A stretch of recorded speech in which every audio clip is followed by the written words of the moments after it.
Welcome back to the Sunday Gorilla Men's Bible Study. I'm Brother Thomas Lee Harris III, and we're continuing our verse-by-verse study through the book of 2 Samuel, and we've reached the 17th chapter. Got my highlighter, got my word, got some good background advice. Amen. So, chapter 17. Moreover, Ahithophel said to Absalom, "Now let me choose 12,000 men, and I will arise and pursue David tonight. And I will come upon him while he is weary and weak, and make him afraid.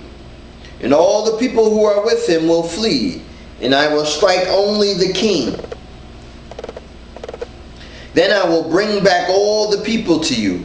When all return except the man whom you seek, all the people will be at peace." Verse 4. And the saying pleased Absalom and all the elders of Israel. Then Absalom said, "Now call Hushai the Archite also, and let us hear what he says too." And when Hushai came to Absalom, Absalom spoke to him, saying, "Ahithophel has spoken in this manner. Shall we do as he says? If not, speak up." And when Hushai came to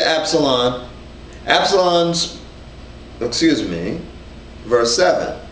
So Hushai said to Absalom, "The advice that Ahithophel has given is not good at this time." For Hushai said, "You know your father and his men, that they are mighty men, and they are enraged in their minds. Like a bear robbed of her cubs in the field, your father is a man of war, and will not camp with the people.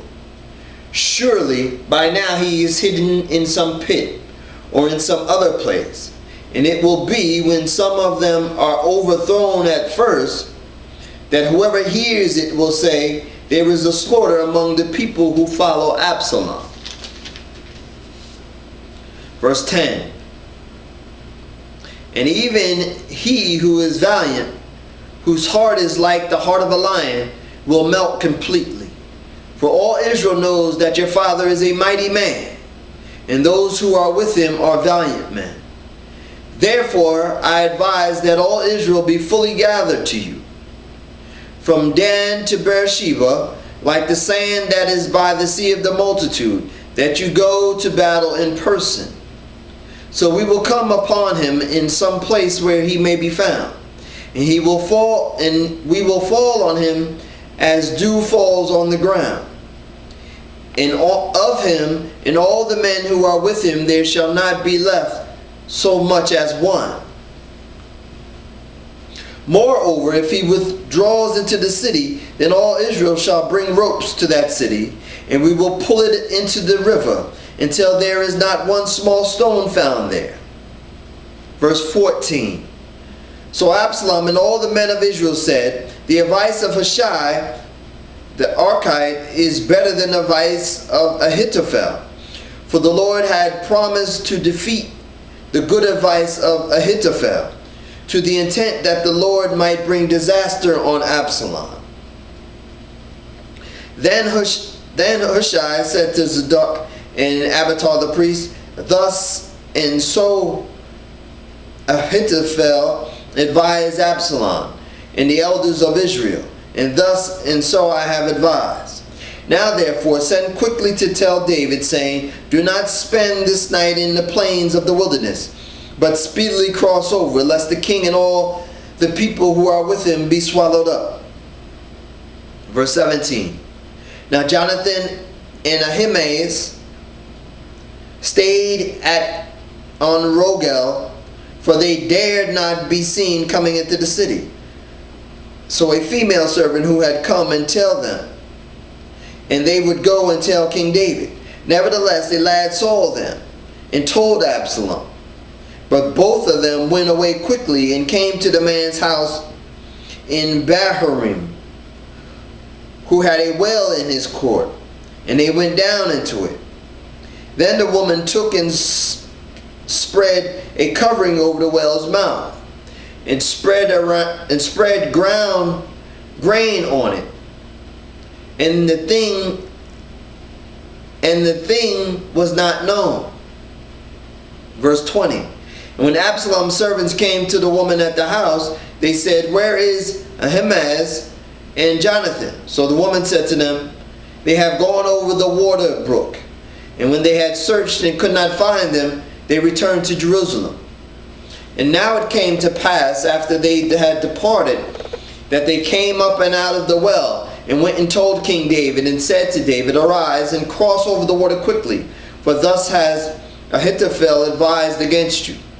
So David and all the people who were with him arose and crossed over the Jordan.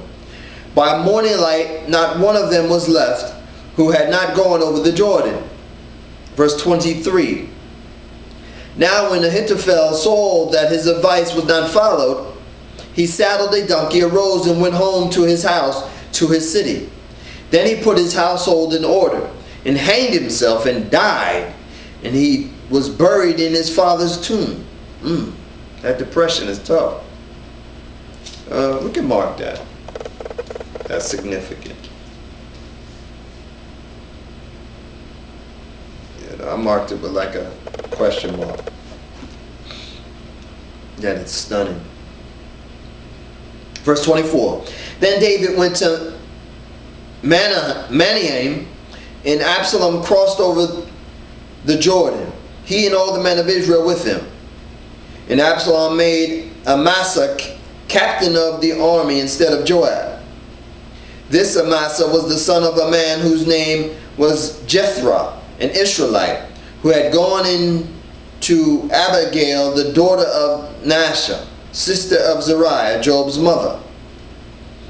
So Israel and Absalom encamped in the land of Gilead. Now it happened when David had come to Mahanaim that Shobi, the son of Nahash, from Rabbah of the people of Ammon, Machir, the son of Amel, from Lodabar, and Barzillai, the Gileadite, from Rogelim. Verse 28. Brought beds and basins, earthen vessels and wheat, barley and flour, parched grain and beans, lentils and parched seeds, honey and curds, sheep and cheese of the herd, for David and the people who were with him to eat. For they said, "The people are hungry and weary and thirsty in the wilderness." Amen. And that concludes the 17th chapter of the book of 2 Samuel. Amen. Amen.